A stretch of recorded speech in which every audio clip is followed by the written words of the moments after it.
భారతీయ ఛానల్కి స్వాగతం. జై శ్రీరామ్. టీడీపీ తెలుగుదేశం పార్టీకి వాళ్ళ అడ్వైజర్స్ ఉంటారు కదండి, అంటే పీకే లాగా పీకే తాలూకు అసిస్టెంట్స్ వాళ్ళు పెట్టుకున్నాడు.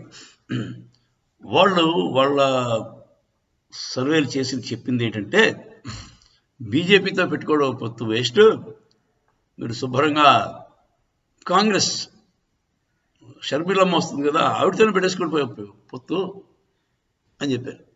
ఇదైతే చాలా నచ్చిందండి నాకు. కరెక్ట్. ఎందుకంటే కాంగ్రెస్ భావజాలానికి టీడీపీ భావజాలానికి కరెక్ట్గా పడుతుందండి. ఇద్దరు ఒకేలా ఆలోచిస్తారు. కాంగ్రెస్ వాళ్ళకి దేశం అంటే ఖాతం లేదు, టీడీపీకి తెలుగుదేశం తప్ప అంటే వాళ్ళ కమ్మ దేశం తప్ప ఇంకే దేశం అక్కర్లేదు వాళ్ళకి. తెలుగు వాళ్ళు అంటే వాళ్ళ ఉద్దేశం ఓన్లీ కమ్మవాళ్ళు. కమ్మవాళ్ళు బాగుంటే చాలా భావజాలం అదేంటో మరి.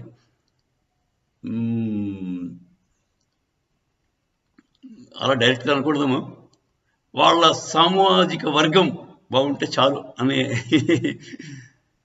భావజాలం పాపం తెలుగుదేశం. అదొక అమాయకత్వం. సార్ కాంగ్రెస్ అయితే ఎవడో అక్కలేదు, వాడు ముస్లిమ్స్ బాగుంటే చాలు వాడికి. తెలుగుదేశం కూడా ముస్లిం అపీస్మెంట్ చాలా ఎక్కువ. ఈయన టోపీ వేసుకెళ్ళిపోతాడు బాబు, వాడు పార్టీలకి అటుకి వెళ్ళిపోయి టోపీ వేసుకుని నమాజ్ కూడా చేస్తాడు. అదే తెలుగుదేశానికి అపీస్మెంట్ ఉంది, కాంగ్రెస్కి అపీస్మెంట్ ఉంది. తెలుగుదేశం కూడా వాళ్ళ ప్రయారిటీస్ చాలా క్లియర్. వాళ్ళ ప్రయారిటీస్ ఓన్లీ వాళ్ళకి కావాల్సిన వాళ్ళ సామాజిక వర్గం. బయట వాళ్ళతో వాళ్ళకి అస్సలు పని లేదు.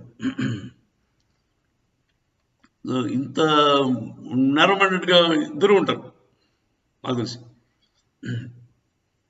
ఇలాంటి వాళ్ళు కరెక్ట్గా వస్తారండి, వాళ్ళకి పర్ఫెక్ట్ పొత్తు బాగుంటుంది. అతను బాబు ఏమంటాడు, మనుషులు ఏమైనా పర్లేదు, మేము చీప్ తక్కువ రేటుకి హై క్వాలిటీ మందు సప్లై చేస్తాం అన్నాడు. బాగుందండి. పాపం జగన్మోహన్ రెడ్డి 5 ఏళ్ళలో నేను మెల్లిమెల్లిగా తగ్గించి మందు లేకుండా చేస్తాను అన్నాడు, చేయలేపాడు, వేరే సంగతి. ఎందుకంటే మందు మీద ఆధారపడే గవర్నమెంట్లు అండి మరి. మన బతుకది. మన స్టేట్ గవర్నమెంట్స్ అన్నీ కూడా మందు అమ్ముకుని బతుకుతున్నాం. ఇంకా నెక్స్ట్ వస్తే వ్యభిచారం కూడా చేసి బతుకుతారేమో మన గవర్నమెంట్స్. అలా ఉందండి మన పరిస్థితి. సో అది మన పాపం టీడీపీని అనడానికి లేదు, మన వైఎస్ఆర్సీపీని అనడానికి కూడా వీలేదు. అది మన దారుణమైన దుస్థితి అని చెప్పుకోవాలి.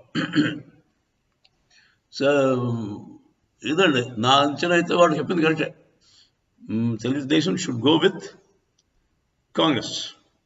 వాళ్ళకి కరెక్ట్గా ఉంటుంది. ఎందుకంటే వీళ్ళు బీజేపీ వాళ్ళకి కుదరదు. బీజేపీ వాళ్ళు కొంచెం నేషనలిస్టులు, అదే వాళ్ళకు తర్వాత హిందువులు అంటే ఎక్కువ ఇష్టం వాళ్ళకి. వాళ్ళకి మంచిది కాదు కదండి హిందువులు అంటే. సెక్యులర్ కాదు, ఇస్లాం చాలా సెక్యులర్, క్రిస్టియానిటీ వెరీ సెక్యులర్. హిందువులు మాత్రం మతోన్మాదులు. అందుచేత మతోన్మాదులతో వీళ్ళకి ఎందుకంటే తెలుగుదేశం వాళ్ళు కాంగ్రెస్ వాళ్ళు కలిసి హ్యాపీగా సెక్యులర్ పార్టీ కింద తయారయ్యి కాంబినేషన్ ఉంటే నాకు మంచిదని వాళ్ళు అడ్వైజర్లు చెప్పారు. నేను కూడా అదే అంటున్నాను. అలాగే కానండి. జై శ్రీరామ్.